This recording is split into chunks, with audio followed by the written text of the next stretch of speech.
Awesome. Good morning. Good morning. Now having a baby, you never know what's on my jacket or on my coat or anything, if it's milk or vomit or whatever. Happy pre-Thanksgiving, right?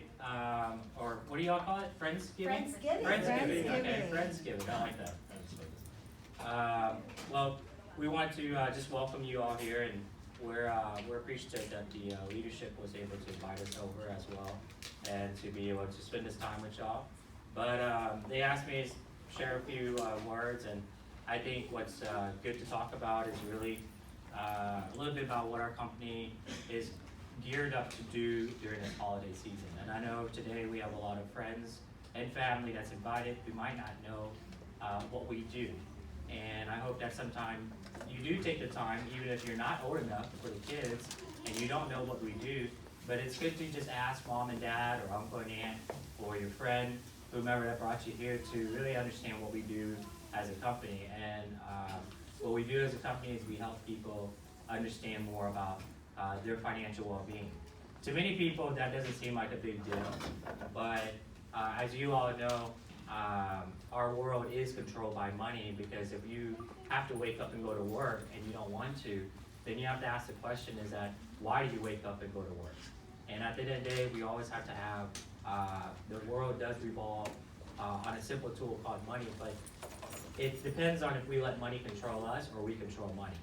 And during the time period right now, with the holiday season, every time I used to always think about the holiday season, we come from our family comes from Vietnam, and my parents have always been hardworking people who work 7 days a week, morning to night.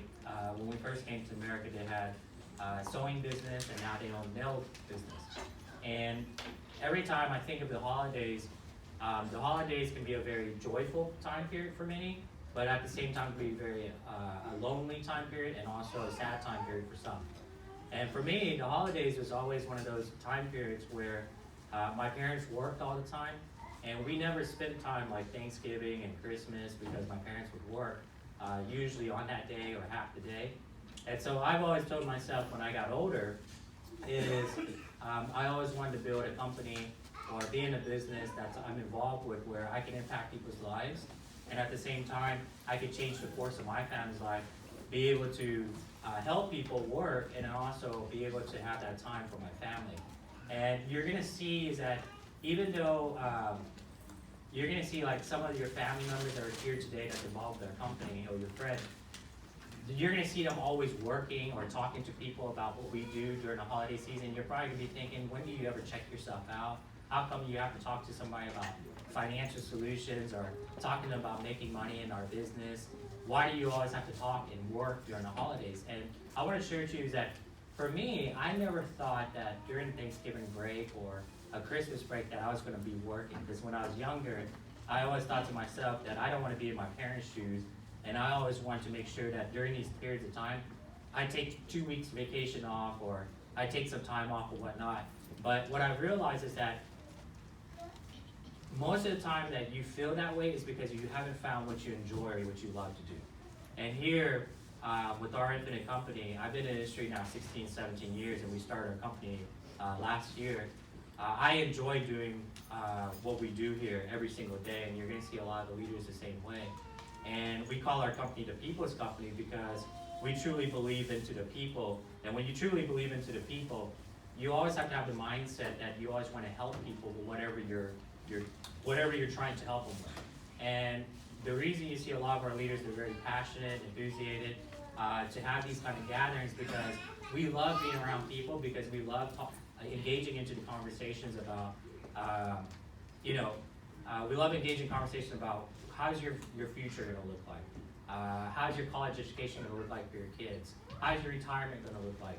What happens if somebody passes away? How is the family going to survive? These are topics that most people do not want to discuss, and they usually sweep it under a rug, because nobody wants to plan for tomorrow. They always want to live in the current stage, because life is tough. But our jobs as leaders in the community and leaders within this country is we have to talk about a subject that is very important, because if you look at today's society, You see like what happened with WeWork. They were supposed to be a tech company, technically, right? A technology company that's also basically a co-sharing office environment company. But you see they were gonna go to IPO, and then all of a sudden now they're not. And a company, SoftBank, has to end up purchasing 80% of the company. But now they're laying off 2,500 people and expect to lay 5,000 people off. You look at GM, CEO gets a $22+ million package, and then they lay off 15,000 people. What you're about to see in the next 10 years is you're about to see automation technology move faster than ever. And it's not supposed to be a threat to our society. It's supposed to be enabling us to do more at a faster speed and things that we've never imagined that we can do. You remember back in the 90s or 80s, you see movies where people are doing like video calls. Now today you have FaceTime, you have all that kind of stuff. When you look back 30 years ago and you fast forward today, times have changed completely. The problem with that is that the skill set of many people have not changed with it. And if you know, baby boomer generation is the largest generation right now that is retiring every single day. And the question that I have, the question is that I want to challenge us all to think about is what happens when our grandpa or our grandma or our aunt and uncles or our friends who are 55 or 60, 65 years old, and they're starting to retire, they're starting to transition in life, but they might not have enough money to be able to retire, or they might not have the proper financial education. So what is the answer for them? You look at in the next 10 years, what if computers start replacing a lot of people's jobs and they don't have an answer on how to get a higher paying position? Because most of the time they have to go back to school and learn something about due to technology to be able to advance. Well, how can they? And so I want to challenge y'all is that what we do as a company is not just provide financial education or provide financial solutions, but what we do is we give hope to people to be able to see a brighter future. Because most people live day to day and they're not able to see 10, 20, 30 years from now. But as leaders of a community, our job being educated within this industry is to understand the industry, and it takes time, and to be able to relay that message to many. When I think of the holiday time period right now, I think of all the joy that when you walk into, like, let's say a retail store, or you walk into a grocery store, you hear the Christmas music playing, you hear the holiday, it gives you that warm feeling. This is a time period where a lot of people, they do more charity work, they go out, they feed the homeless, they help people who are in need. But the challenge is that when the holiday season's done and January comes around, people are in debt because they're trying to put things under a Christmas tree. People are worrying about what their next 12 months are going to be. And 2020 is about to come around the corner, and I want to share with y'all the message is that in 2020, when it happens, the holiday season doesn't keep going. It doesn't keep giving that warm feeling to people. Reality hits in. And as leaders of a community, our job is to discuss the matters that are important, engage into the conversations that are important, and to enjoy the journey along the way. Many of y'all that are sitting here today, some of y'all might already had a tough journey within our industry, but it's never going to be an easy journey when, number one, you're dealing with people, and number two, you're talking about one of the most hated subjects to be talked about, which is money. But it's also a subject that has to be discussed, because I look at our family. My parents are, we come from middle America. My parents worked very hard. But I look at my parents is that they're 16 years old, and obviously we're in a better position. My parents are the kind of people who don't want any help from anybody. They're the kind of people who they want to build what they have and live off what they have. In emergency cases, if they need help, they'll ask for it. And that's how the older generation is. They're very strong. They built a very good foundation, and they paved the way for our future for many of us who are younger. And when I look at my parents, the problem is that nobody ever sat down with them to talk about how money works, how to cover their family, and due to sickness or anything. And it wasn't until I got into the industry to engage in those conversations. But if you think about it, I got in the industry 16 years ago, and my parents just now started listening to me in the last 8 years to 6 years. And so they lost a lot of time. And due to that time of loss, they have to really try to make it up. My dad's not getting stronger. My mom's not getting healthier. And they're getting older. And so I always think about is what's going to happen to that generation that was born during the baby boomer generation, and when their skill set is starting to disappear, what's going to happen to them 20 years from now? You look at the Dallas-Fort Worth area. I don't know if you all have noticed there's more homeless people in Dallas. And if you don't know that Texas right now is the highest state for homeless people in the South. We are starting to see more and more people. What's happening is that they're not able to afford their living. Taxes are going up. They don't know how to make an extra living. Life is busier. And you look at that right there, what's the next step is they become homeless. A lot of times we look at the homeless and we might just say, hey, some of them are not good people because they do take advantage of the system, but a majority of them, if you've ever seen over there, like when you feed the homeless or you see them, like last year we took our son, me, Anthony, and a handful of us, we took our son to an event in a convention center, and you see parents with kids, 8-year-old, 9-year-old, 10-year-old, and they're living under the bridges. They say like DISD have like 1,000 plus students who are homeless attending the school. If not 1,000, it's like 2,000, 3,000. It's a pretty drastic number. I don't know the exact facts, so please don't quote me, but the thing is, it's a very high number. And every time I think about those things right there, obviously you can't help everybody, but I always think is what caused the situation for a family to lose their home and to continue on with life, and it's always hope. And we have a gift of hope, and that gift of hope, it just depends if we give it to people during this holiday season or any time of the day.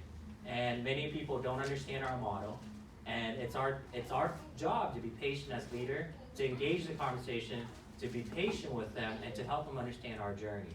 And so when I look at where we've come today, and you look at this gathering here today with the Friendsgiving, is what it is. It's supposed to be a celebration of a journey together, many miles that we have ahead of us, because we're going to do great things and impact people. Companies were not built overnight. Great companies were built over decades of hard work. And our company is not going to be built overnight as well. But have we accomplished many milestones? Yes. But are those milestones what dictate our success? Absolutely not. Because what dictates our success is it's the people's company, and there's two things that always, I believe, that should come out of our company. Is one, did we impact your life? And two, did we help you impact another person's life because you believe in what we do? And that's what we want at the end of the day, is when we leave this world, or whenever this company continues on into the hands of our children or to our grandchildren or the next generations, the idea is the company continues on being a great company and affecting people in a positive way. And so I hope that you all sit here today and really enjoy our time together. You all know Dallas is a growing city, and it's amazing what's happening with the growth of our city. But I want y'all to always think about is we have a power in our hands to really change someone's life. And this is not one of those cliche or one of those things you just say, we want to help people. It's something that we have to live by. It's something that we have to truly 24/7 go out there and impact people's lives all the time. Money is it's a tool to help us get to our goals. It should never be a tool that controls us. And if money is that tool that controls us, we have to shift it and control it and show people how to control their money. In turn, it controls their future. So I want to, again, thank you all. Our family is here. You see Mary Cell somewhere. I don't know where she's at. Mary Cell, that's my other half, and that's our baby. And our 9-year-old is with his grandparents right now. And so we always love getting invited and loving to attend these events. And we love being around with the company. We see ourselves not as a CEO of a company or a founder of a company. We see ourselves on the ground and getting our hands dirty all the time. We've made plans together to always get on the same page, to have conversations with each other, me and Maricel, on how we will always be better in our company and how we're always going to be sitting down with people and engaging a conversation of what our message is. And so I want you all to know that this is a company that's not built by just leaders or built by just myself or Maricel. It's a company built by everybody.